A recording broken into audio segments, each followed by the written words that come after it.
ನೋಡಿ, ಧರ್ಮಸ್ಥಳದಂಥ ಒಂದು ಸಂಸ್ಥೆ ವಿರುದ್ಧ ದೊಡ್ಡ ಪ್ರಮಾಣದ ಷಡ್ಯಂತ್ರ ನಡೆದಿದೆ. ನಾವು ಆವಾಗಲೂ ಕೂಡ ಹೇಳಿದ್ದೆ ಇದು ಷಡ್ಯಂತ್ರ ಅಂಥೇಳಿ. ನನ್ನ ಮೇಲೆ ಎಲ್ಲರೂ ಮುಗಿಬಿದ್ದಿದ್ರು.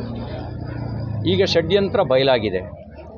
ಷಡ್ಯಂತ್ರ ಮಾಡಿರುವವರ ಹುನ್ನಾರ ಹಿಂದೂ ಧಾರ್ಮಿಕ ಶ್ರದ್ಧಾ ಕೇಂದ್ರದ ಬಗ್ಗೆ ಅಪನಂಬಿಕೆ ಹುಟ್ಟಿಸಬೇಕು ಅನ್ನುವಂಥ ಒಂದು ಸಂಚಿನ ಭಾಗವಾಗಿ ಮಾಡಿದ್ದಾರೆ. ಸಮಾಜಮುಖಿಯಾಗಿ ಕೆಲಸ ಮಾಡ್ತಿರ್ತಕ್ಕಂಥ ಧರ್ಮಸ್ಥಳದ ಧರ್ಮಾಧಿಕಾರಿಗಳು ಅವರ ಕುಟುಂಬಕ್ಕೆ, ಅವರ ಕುಟುಂಬದ ಗೌರವಕ್ಕೆ ಧಕ್ಕೆ ತರಬೇಕು ಅನ್ನೋ ಹಿನ್ನೆಲೆಯಲ್ಲಿ ಮಾಡಿದ್ದಾರೆ. ಮತ್ತು ಇದ್ರ ಹಿಂದ್ಗಡೆ ದೊಡ್ಡ ಷಡ್ಯಂತ್ರ ಇದೆ.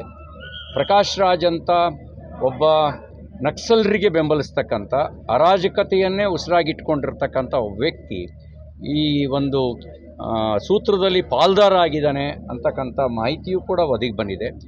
ನಾನೀಗ ಸರ್ಕಾರಕ್ಕೆ ಆಗ್ರಹ ಮಾಡ್ತೇನೆ, ನಿಮಗೆ ಪ್ರಾಮಾಣಿಕತೆ ಇದ್ದರೆ, ನಿಮಗೆ ತಪ್ಪಿತಸ್ಥರಿಗೆ ಶಿಕ್ಷೆ ಆಗಬೇಕು ಅಂತಿದ್ದರೆ ತಕ್ಷಣ ಅವ್ರ ಮೇಲೆ ಬಂಧಿಸಿ ಸೋಮೋಟೋ ಮೊಕದ್ದಮೆಗಳನ್ನು ದಾಖಲಿಸಿ ಸಮಗ್ರ ತನಿಖೆ ನಡೆಸಿ ಯಾವ ಉದ್ದೇಶಕ್ಕಾಗಿ ಧರ್ಮಸ್ಥಳದ ಮೇಲೆ ಷಡ್ಯಂತ್ರ ರೂಪಿಸಿದರು, ಯಾವ ಉದ್ದೇಶಕ್ಕಾಗಿ ಧರ್ಮಾಧಿಕಾರಿ ಶ್ರೀ ವೀರೇಂದ್ರ ಹೆಗಡೆಯವರ ಕುಟುಂಬದ ಮೇಲೆ ಅಪಪ್ರಚಾರ ಮಾಡಿದ್ರು, ಯಾವ ಉದ್ದೇಶಕ್ಕಾಗಿ ಇಷ್ಟೆಲ್ಲ ಷಡ್ಯಂತ್ರವನ್ನು ಮಾಡಿದರು ಅನ್ನೋದನ್ನು ಸಮಗ್ರವಾಗಿ ತನಿಖೆ ನಡೆಸಿ ಬಯಲಿಗೆಳಿಬೇಕು ಅಂತ ಆಗ್ರಹಿಸ್ತೇನೆ. ಮತ್ತು ಇವ್ರನ್ನೆಲ್ಲ ಎಲ್ಲಿಡಬೇಕು ಅಲ್ಲಿಡಬೇಕು. ನೀವು ಕಾಂಗ್ರೆಸ್ ಚುನಾವಣಾ ಪ್ರಚಾರದಲ್ಲೂ ಬಳಕೆ ಮಾಡ್ಕೊಂಡಿದ್ರಿ. ನನ್ನ ವಿರುದ್ಧದ ಪ್ರಚಾರಕ್ಕೂ ಪ್ರಕಾಶ್ ರಾಜು ಚಿಕ್ಕಮಗಳೂರಿಗೂ ಬಂದಿದ್ದರು. ಅವ್ರನ್ನೆಲ್ಲ ಬಳಕೆ ಮಾಡಿಕೊಂಡು ನಿಮ್ಮ ಕೃಪಾಪೋಷಿತ ಮಂಡಳಿಯಾಗಿ ಸಾಕಬೇಡಿ. ಅವರೆಲ್ಲರೂ ಸಮಾಜಕ್ಕೆ ಕೊಡುಗೆ ಕೊಡೋರಲ್ಲ, ಸಮಾಜಕ್ಕೆ ಕೊಡುಗೆ ಕೊಡೋರ ಮೇಲೆ ಗುರಿಯಾಗಿಟ್ಕೊಂಡು ಟಾರ್ಗೆಟ್ ಮಾಡೋರು. ತಕ್ಷಣ ಅವ್ರ ಮೇಲೆ ಕ್ರಮ ಕೈಗೊಳ್ಳಬೇಕು ಅಂತ ಆಗ್ರಹಿಸ್ತಾರೆ. ಗೃಹ ಸಚಿವರು ಒಂದು ಹೇಳಿಕೆ ಕೊಟ್ಟಿರುವಂಥದ್ದು ಉದ್ದೇಶಕ್ಕೆ ಇದನ್ನು ಮಾಡಿದ್ದಾರೆ. ಸರ್ಟಿಫಿಕೇಟ್ ಕೊಡುವಂಥ ಕೆಲಸ ಗೃಹ ಸಚಿವರು ಮಾಡಬೇಕಾಗಿಲ್ಲ. ನೀವು ತನಿಖೆ ನಡೆಸಿ ಅದಕ್ಕೆ ಮುಂಚೆಲೇ ಸರ್ಟಿಫಿಕೇಟ್ ಕೊಟ್ಟರೆ ನೀವು ಪಕ್ಷಪಾತಿಗಳು ಅಂತ ಆಗ್ತೀರಿ.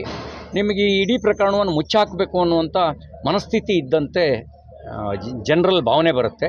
ನೀವು ಗೃಹ ಸಚಿವರಾಗಿ ಈ ರೀತಿ ಹೇಳಿಕೆ ಕೊಡ್ತಕ್ಕಂಥದ್ದು, ಸರ್ಟಿಫಿಕೇಟ್ ಕೊಡ್ತು. ಹಾಗಾದರೆ ಧರ್ಮಸ್ಥಳಕ್ಕೆ ಷಡ್ಯಂತ್ರ, ಧರ್ಮಸ್ಥಳದ ಧರ್ಮಾಧಿಕಾರಿಗಳ ಕುಟುಂಬದ ವಿರುದ್ಧ ಷಡ್ಯಂತ್ರ ಮಾಡೋದು ಒಳ್ಳೆ ಕೆಲಸ ಅಂತ ನೀವು ಭಾವಿಸ್ತೀರಾ? ಕೋಟ್ಯಾಂತರ ಜನರ ಶ್ರದ್ಧಾ ಕೇಂದ್ರಗಳ ಮೇಲೆ ಅಪಪ್ರಚಾರ ಮಾಡೋದು ಒಳ್ಳೆ ಕೆಲಸ ಅಂಥೇಳಿ ಸರ್ಟಿಫಿಕೇಟ್ ಕೊಡ್ತೀರಾ?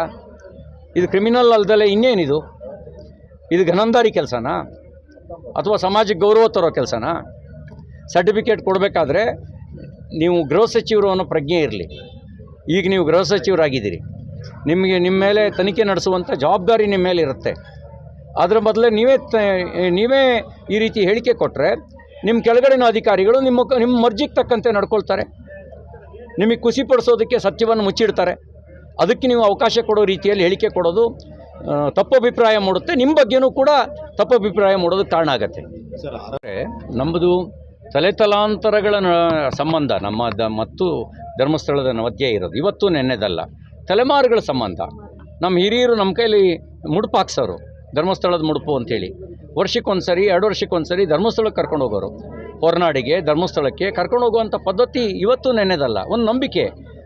ನಾವು ಅಸಹಾಯಕರಾದಾಗ ನಾವು ಮೊರೆ ಹೋಗ್ತಿದ್ದು ಮಂಜುನಾಥ ಸ್ವಾಮಿಗೆ, ಮೊರೆ ಹೋಗ್ತಿದ್ದು ಅಣ್ಣಪ್ಪ ಸ್ವಾಮಿಗೆ, ದೇವರೇ ನೀನು ನೋಡ್ಕೋ ಅಂತ ನಮ್ಮ ಅಸಹಾಯಕತೆ ಬಂದಾಗ ಅದ್ರ ಮೇಲೆ ಒಂದು ಬಲವಾದ ನಂಬಿಕೆ ಇತ್ತು. ಧರ್ಮಾಧಿಕಾರಿಗಳು ಧರ್ಮ ಬೋಧನೆ ಮಾಡೋರು ಮಾತ್ರ ಅಲ್ಲ, ನಡ್ಕೊಳ್ಳೋರಂಗೆ ಎಲ್ರಿಗೂ ನ್ಯಾಯ ಕೊಡೋರು. ಅವ್ರ ಕುಟುಂಬದಿಂದ ತಪ್ಪಾಗ್ಲಿಕ್ಕೆ ಸಾಧ್ಯ ಇಲ್ಲ, ಏನೋ ಷಡ್ಯಂತ್ರ ಇದೆ ಅಂತ ನಮ್ಮ ಒಳ ಮನಸ್ಸು ಹೇಳ್ತಾ ಇತ್ತು. ನನ್ನ ಮನಸ್ಸು ಒಪ್ಕೊಂಡಿರಲಿಲ್ಲ ಅವ್ರ ಮೇಲಿನ ಆರೋಪಗಳನ್ನು. ಆ ಕಾರಣಕ್ಕೇ ಷಡ್ಯಂತ್ರ ಅಂತ ನಾನು ಹೇಳಿದ್ದೆ. ತನಿಖೆ ನಡೆಸಿ ಷಡ್ಯಂತ್ರ ಬಯಲಿಗೆ ಬಂದಿದೆ. ಷಡ್ಯಂತ್ರದ ಆಳ ಅಗಲವನ್ನು ವ್ಯಾಪಕವಾಗಿ ತನಿಖೆ ನಡೆಸಬೇಕು ಅಂದರೆ ನನಗನ್ಸುತ್ತೆ ಗೃಹ ಸಚಿವರ ಹೇಳಿಕೆ ಎಲ್ಲ ಗಮನಿಸಿದ ಮೇಲೆ ಹಾಲಿ ಹೈಕೋರ್ಟ್ ನ್ಯಾಯಾಧೀಶರ ನೇತೃತ್ವದಲ್ಲಿ ಇನ್ನೊಂದು ಆಯಾಮದ ತನಿಖೆ ನಡೆಸಬೇಕು. ಬುರ್ಡೆ ಗ್ಯಾಂಗನ್ನು ಮಾತು ಕೊಟ್ಟು ಕೇಳಿಕೊಂಡು ಒಂದು ಆಯಾಮದ ತನಿಖೆ ನಡೆಸಿದಿರಿ.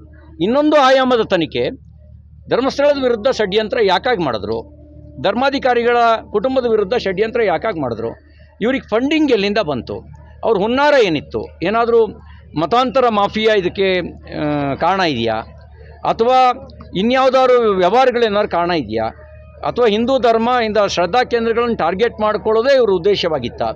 ಇದೆಲ್ಲದರ ಸಮಗ್ರ ತನಿಖೆ ಆಗಬೇಕು. ಸಮಗ್ರ ತನಿಖೆ ಆಗಬೇಕು ಅಂತ ಹೇಳಿದ್ರೆ ಹಾಲಿ ಸರ್ಕಾರದ ನೇತೃತ್ವದ ಸಮಗ್ರ ತನಿಖೆ ಪರಿಪೂರ್ಣ ನ್ಯಾಯ ಒದಗಿಸೋದಕ್ಕೆ ಸಾಧ್ಯ ಇಲ್ಲ. ಹೈಕೋರ್ಟ್ ಅಥವಾ ಸುಪ್ರೀಂ ಕೋರ್ಟ್ನ ನ್ಯಾಯಾಧೀಶರ ನೇತೃತ್ವದಲ್ಲಿ SIT ತನಿಖೆ ಆಗಲಿ, ಇನ್ನೊಂದು ಮುಖದ ತನಿಖೆ ಆಗಲಿ ಅಂತ ನಾನು ಆಗ್ರಹಿಸ್ತೇನೆ.